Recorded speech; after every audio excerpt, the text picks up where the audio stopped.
श्रीकृष्ण. मागचा प्रश्न होता, भगवान श्रीकृष्णांनी करंगळीवर उचललेला पर्वत कोणता?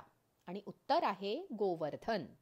आता आजची गोष्ट आहे, चल रे भोपळ्या टुणुक टुणुक.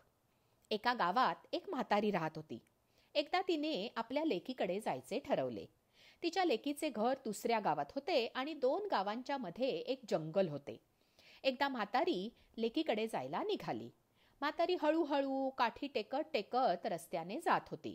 वाटेत जंगल लागले. जंगलात तिला वाटेत कोल्हा भेटला.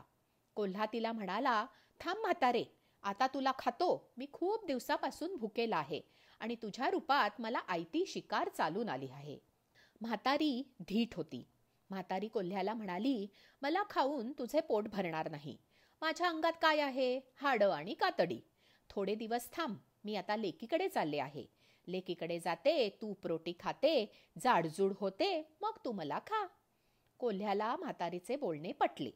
म्हातारी आता पुढे निघाली. तिला थोड्या वेळाने वाटेत वाघ भेटला. तोही म्हणाला, म्हातारे, बरे झाले तू मला भेटलीस. थांब, आता मी तुला खातो. त्याने डरकाळी फोडली. म्हातारी त्याला म्हणाली, मला खाऊन तुझे पोट भरणार नाही. त्यापेक्षा थोडे दिवस थांब. मी आता लेकीकडे चालले आहे.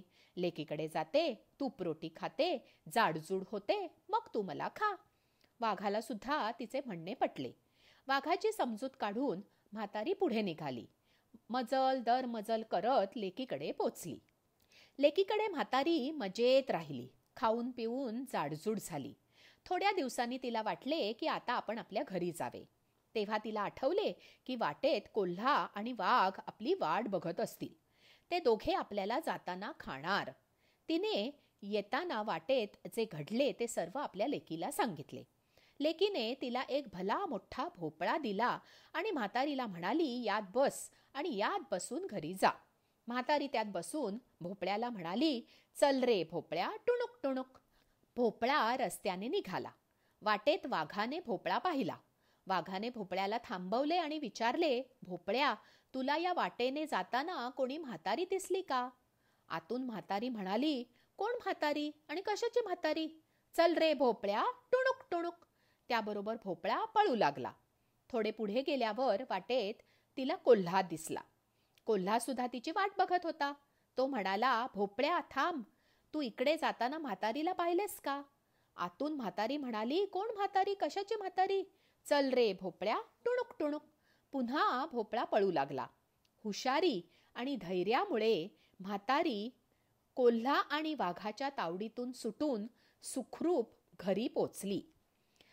आता या गोष्टीचं तात्पर्य काय? तर मनाचा निर्धार असेल तर मोठ्या शत्रूंचा सुद्धा सामना करता येतो. आता ह्याच्यामधली रूपके अशी आहेत की म्हातारी म्हणजे माणूस, जंगल म्हणजे हे जग, आणि कोल्हा आणि वाघ म्हणजे अपेक्षा आणि क्रोध, मुलगी किंवा लेक म्हणजे गुरु, आणि भोपळा म्हणजे गुरुचा उपदेश. अध्यात्म मार्गातील मुख्य अडथळा म्हणजे अपेक्षा आणि क्रोध. गुरु ते टाळण्यासाठी आपल्याला मदत करतात. माणसाला योग्य मार्गावर चालण्यास गुरु मदत करतात. आजचा श्लोक आहे 22वा.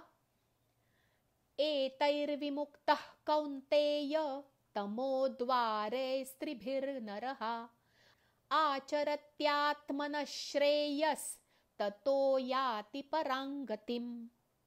इच्छाशक्ती प्रबळ असेल तर माणूस कशावरही मात करतो हे सांगणारा हा 16वा अध्याय म्हणजे दैवासुर संपद विभाग योग. आणि आज मी 3 प्रश्न विचारणार आहे. प्रश्न पहिला, भगवान श्रीकृष्णाच्या बहिणीचे नाव काय? भगवान श्रीकृष्णाच्या बहिणीचे नाव काय? प्रश्न दुसरा, भगवान श्रीकृष्णाच्या भावाचे नाव काय? भगवान श्रीकृष्णाच्या भावाचे नाव काय? आणि प्रश्न तिसरा, भगवान श्रीकृष्णांच्या मानलेल्या बहिणीचे नाव काय?